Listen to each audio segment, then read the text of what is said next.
मी नासिर अहमद खान वहीद खान अधिकारी कर्मचारी संघटनेच्या अध्यक्षाच्या नात्याने जे आज आपले महापौर सय्यद इक्बाल साहेब यांच्यावर एका शख्सनं शेख रफिक हे जे गुंड प्रकरणचा विचाराचा माणूस आहे याच्यावर 2-3 दिवसा अगोदर आमचे SI करण गायकवाड साहेबांनी नानलपेठ पोलीस स्टेशनमध्ये गुन्हा दाखल केलेला आहे. तो असेच खूप व्हिडिओ काढून अधिकारीला कर्मचाऱ्यांना राजकीय लोकांना ब्लॅकमेल करत फिरतो, त्याचा धंदाच आहे.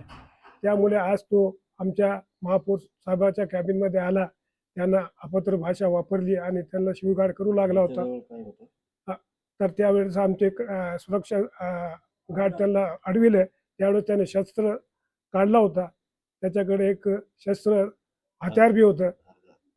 ते पोलीस त्यावेळेस आले, त्या पोलीस समोर त्याने हत्यार काढलेला होता.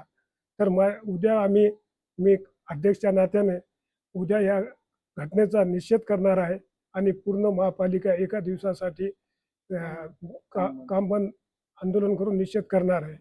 आणि मान्य पोलीस अधीक्षक साहेबांना अशी विनंती करतो की अशा लोकांवर सखोल चौकशी करून त्याच्यावर कठोर कारवाई करण्यात यावी ही विनंती करेल.